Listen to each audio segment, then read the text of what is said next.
Yo, what is going on, growmies? Hope y'all are doing well, growing well. Now, growmies, welcome back to episode 7 of the Trop Cookie SOIL vs HYDRO Grow Along. In this series, HGZ and myself are growing Tropicana cookies, except I'm growing in soil and HGZ is growing in hydro. Later in the episode, HGZ gives us an update on the hydroponics grow method, so be sure to stick around for that. Anyways, after crafting the organic super living soil and giving the plants 10 days to settle in, this is how they look now. As we can all see, completely each corner of the tent is filled up, and the plants are growing tons of flowering sites. Talking about the soil and transplant, this was the first time I ever re-amended and created my own version of organic super living soil. So, at first, I wasn't sure if I put in too many nutrients for the transplant. However, 10 days later, it is very clear and evident that the plants are loving it, and it seems to be a good mixture. Also, for only 10 days of growth, these girls exploded, which just makes me really happy to see. Observations of the Trop Cookie tent. Checking out the environment of the Trop Cookie Grow Along. On average this month in veg, we have had temperatures staying around 70 to 75 degrees Fahrenheit. The relative humidity has stayed at about 60%, which is perfect and probably helps to explain on how we got such rapid growth right after transplant. The next observation that I make is checking out the soil moisture levels. From the top, we can see that the soil is starting to get a little dry, which we know the plants don't like at all. Now, keeping in mind, in this organic super soil, the main media is peat moss, which reacts very similar to cocoa in terms of water retention and growth style, meaning we should never, ever let our pots get bone dry and really just allow the top to barely start drying out. If we let the medium get dry, we start to see the roots getting slightly burned, which is reflected upon the tips of the leaves.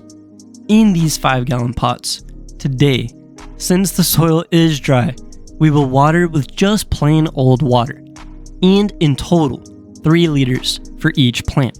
The first plant that we're watering is the first pheno of Trop Cookies. Looking at this pheno, the internodal spacing is more on the tight side, but not too tight. The smell on this plant is the weakest in the tent, with a slightly zingy weed plant smell. Overall, it does look like it will be a great plant and is very well set for flower. The next pheno of Trop Cookies is my preferred plant. This pheno is just a bit bushier and much sharper in smell, with a more tropical zingy scent and less of a weed plant smell. Moving on to Stardog, this plant seems to have developed fewer bud sites compared to its other sisters. Also to note, this plant is the darkest and most sensitive to nitrogen. The texture of the leaves themselves are also much more coarse than all the other plants, feeling like light sandpaper.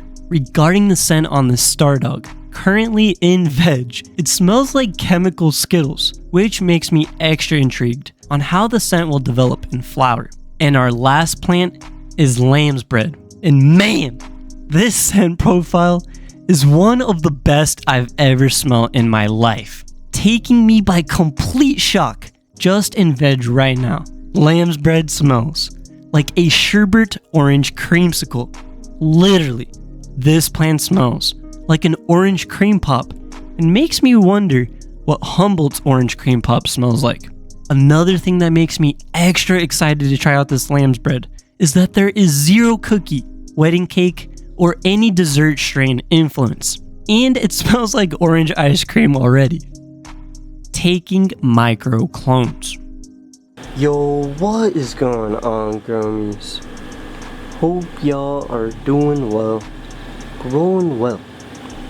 Now, growmies, looking at our Trop Cookie SOIL vs HYDRO tent, We've definitely filled up each section of the tent, each plant. And being that they're photo periods, we know that they're going to double in size. So probably about to up there. And now it's time to question, do we want to preserve these strains? Do we want to clone them?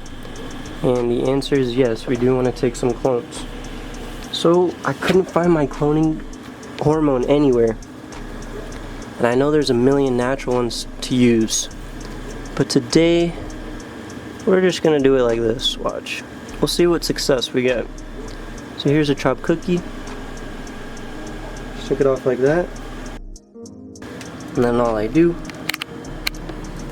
some HP Pro Mix. And I just stick it in. And I just stick it in like that. And that should be good to go. So there's one chopped cookie cut. Let's go find another one. Let's see. I like this one right here. I'm just gonna take this one. Can't really see, but there it is. Okay, so we got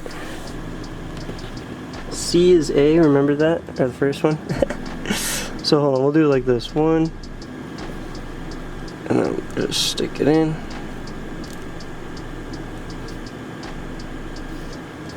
Like that. And we'll do the same on this side. So here's a star dog.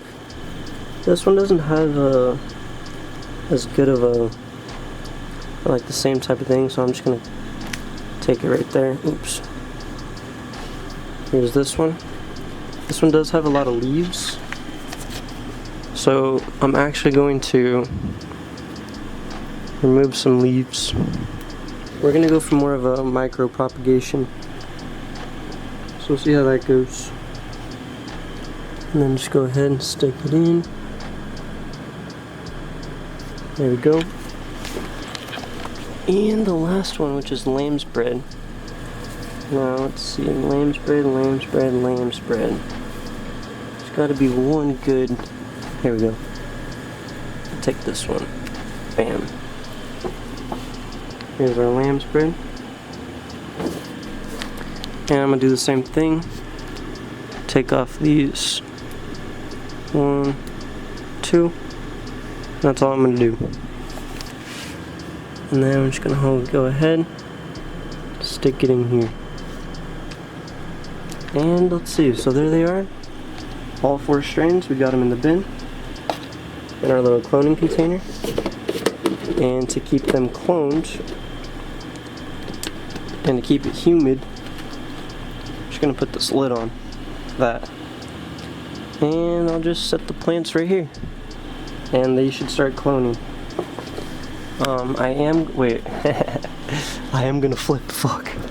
Training before flipping. To train these plants before I flip them, honestly, I've just been pushing down the branches to help spread out the plant. My ideology for this method is lightly bending the branches, subtly breaks, and weakens the cell walls of the plant, keeping it growing bushier instead of growing straight up. I first tested this on my macaroon plant, and it came out really well. So that's what we're doing with these ones. Anyways, growmies, after about 40 to 45 days of veg, it's finally time to flip to 12-12 on our lighting schedule. And also, finally, we can use our supplemental lights during flower, which should provide extra frosty and intense smelling terpenes. In these supplemental LEDs, we have a UV spectrum, which is technically an environmental stressor. Increasing and having these shorter wavelengths of light triggers the plant's defense mechanism to grow more trichomes. Growing more trichomes with higher concentration of compounds helps protect its cells from the harsher wavelengths, as well as stronger terpenes. Now moving on to the IR lights. Scientists have found that this red spectrum of light increased the growth rate by enhancing the metabolic activity, which just means the plant metabolizes nutrients faster, and therefore it utilizes quicker. And the last lights are the far red LEDs. These far red LEDs are supposed to simulate the rays that plants would receive during sunrise and sunset, which in nature is vital for inducing flower. Overall, the supplemental LEDs do have accepted and supported scientific evidence showing it does increase specific growth rates and processes for the plant. So now let's see what happens in flower. But before this video is over, it's time to see how HomeGrownZone is doing with the hydroponics and deep water culture grow methods. Hey growmies, I'm HGZ and welcome back to another Growers Mindset HGZ Grow Along. Today I'm going to give you guys an update on the ladies and how they're doing. They are looking absolutely spectacular, growmies. They have really taken off. Actually, it was this one here that we were worried about earlier, but I've nurtured her. I took care of her real good. She's been a good little girl, responding very well to my treatment. So anyway, without further ado, let's show you what we got going on here. We'll start off right here. And by the way, this is the tropical cookies. And big shout out to Weed Seeds Express for making this happen. And I really appreciate it. They've been really reaching out to the community. I've been seeing a lot of growers grow their strains. And big shout out to them for looking out for us. Okay, so let's just look out for them also. Alrighty, without further ado, let's move along. Here is the Tropicana cookies. This was the one that wasn't doing too well earlier, and it's because I burnt the crap out of them. I was feeding them my Maxi Grow 10-5-14 and at quarter strength, and it still was way too much for them. I put it in my seedlings and it totally toasted it. But we've been slowly coming back little by little. She's looking absolutely great. I cleaned out all those skanky leaves that were down there from the last update, and she's looking absolutely spectacular. They are now feeding on this. That's what I call my baby food. It's the Big Grow from Fox Farm. It's hydroponics. Do not use the regular one they have. You got to use the one for hydro. Even if you're growing in soil, use the hydro nutrients. The nutrients are so much readily available, hydro nutrients, than the standard nutrients, whatever they call it. I don't grow in dirt, so I don't know, growmies. I forgot. Anyway, let's move out. See what else we got going on here. So that's her here. Her roots are really developing.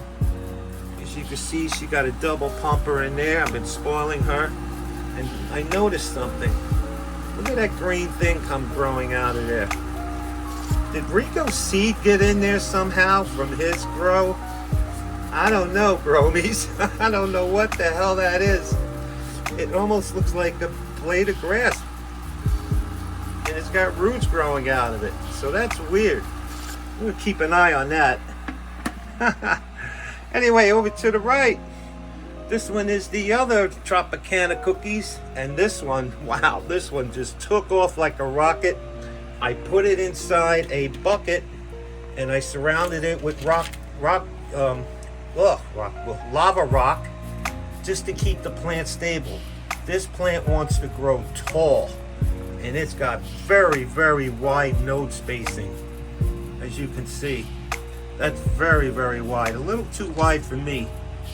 But she wants to grow tall, and I can see why, because I spoil her. Anyway, she's doing really good. I may just flip this one right into flower.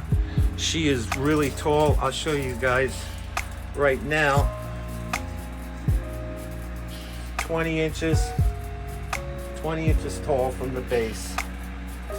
So I'm gonna have to probably flip her into flower, because she's going to be growing too tall for me. I could tell already. That's the way she wants to grow. We got at least a 3-inch, 4-inch node space there, grummies. That's 4 inches. That's unbelievable. A little too wide for me, but she wants to grow into a tree. The other one here is about 10 inches.